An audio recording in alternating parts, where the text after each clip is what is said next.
Olá, sou a professora Joselice e nesta aula de língua portuguesa pelo Sistema de Ensino Uniavan, nós estudaremos o capítulo 1 de nosso material didático. Imagine que você está num país diferente do seu, cuja língua você não conhece. Como você se sentiria? O que faria para se comunicar? Veremos nessa aula a importância de conhecermos a língua e utilizarmos de maneira consciente e autônoma os recursos que a língua dispõe a nós. Na página 5 do material didático, há um conto muito intrigante e interessante sobre um menino que inventava histórias, contava mentiras, até que um dia aconteceu que os seus familiares sempre o alertavam. Vai chegar um momento em que você contará uma verdade e ninguém acreditará em você. Como foi esse momento? Leia o Conto da Mentira e descubra o que aconteceu com o protagonista Felipe. Após a leitura desse conto, responda as questões propostas no material didático nas páginas 6 e 7.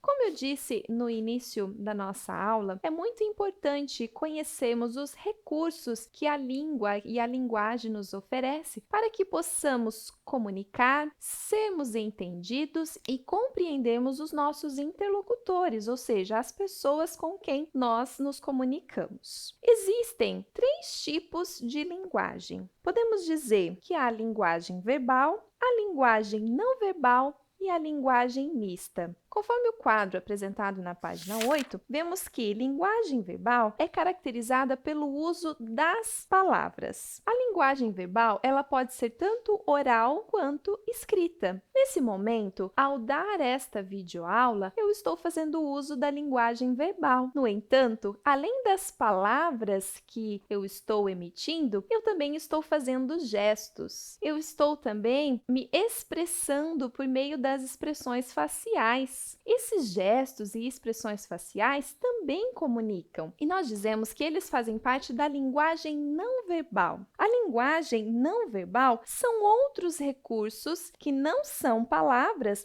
mas que também comunicam. Por exemplo, os gestos, as expressões faciais, as imagens, os desenhos, os movimentos do corpo, todas essas expressões que não são palavras, mas que também comunicam, são tidas como linguagem não verbal. E existe também a linguagem mista. Como o próprio nome já diz, mista, de mistura, vem do conjunto dos 2 tipos de linguagem atuando juntos, tanto a linguagem verbal quanto a não verbal. Vemos muito isso nas histórias em quadrinhos. Provavelmente você já deve ter lido histórias em quadrinhos, tirinhas, charges. E nesses tipos de texto há uma harmonia, um entrosamento entre a linguagem verbal e não verbal na construção de sentidos do texto. Então, 3 tipos de linguagem: verbal, não verbal e mista. Você pode revisar este conteúdo lendo as explicações da página 8 e fazendo os exercícios da página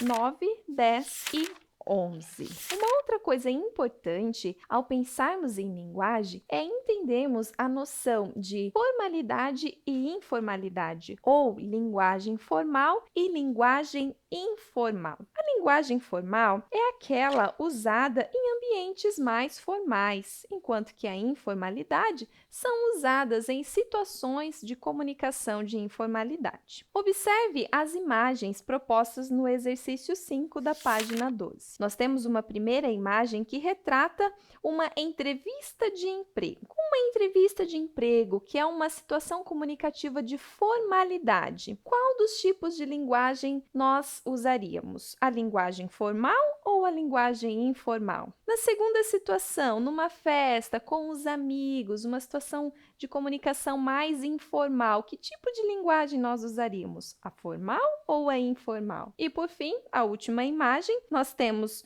uma pessoa mais velha conversando com uma criança.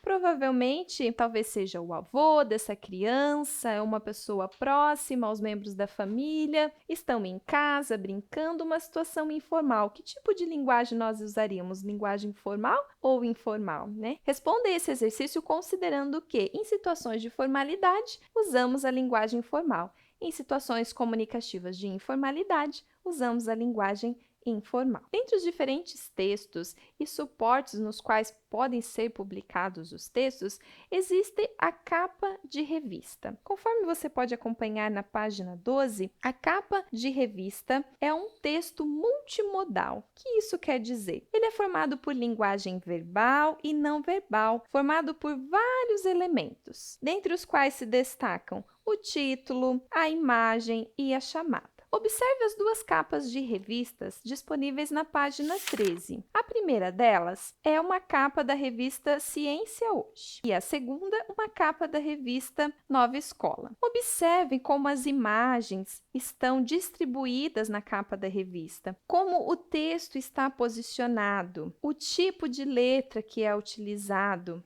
Algumas letras num tamanho maior para chamar a atenção do leitor, como as chamadas para as matérias estão disponíveis. Analise cuidadosamente essas capas de revista e responda às questões disponíveis na página 13 e 14. Para finalizar nossa aula de hoje, vamos refletir um pouco sobre o uso da cedilha. Vamos dar um zoom na palavra e perceber qual é a função desse sinal gráfico, a cedilha. Perceba as duas palavras nos quadros coloridos da página 15. Criança e alavanca. Ambas as palavras terminam da mesma maneira, anca, com aquelas últimas duas sílabas, an-ca. Em uma delas nós pronunciamos ansa e na segunda, anca. O que faz com que haja essa distinção? A presença da cedilha. Percebam que, ao acrescentar o sinal gráfico da cedilha na letra C, há uma alteração do som,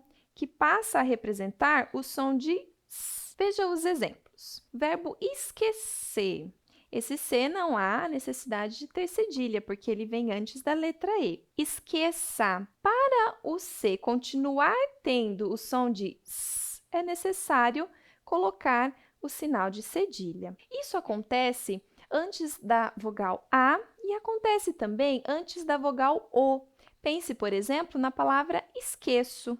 Mantém-se a letra C, mas acrescenta-se o sinal da cedilha para que o C assuma o som de S, pois se não tivesse esse som, o C teria som de K, esqueco. E essa palavra nem existe em língua portuguesa. Então, recapitulando, o acréscimo da cedilha na letra C transforma esse som ou altera o som para o som de S. Ele deve aparecer antes de vogais como A e O para que o C tenha esse som de S. Muito bem, faça os exercícios da apostila, bons estudos e até a próxima aula.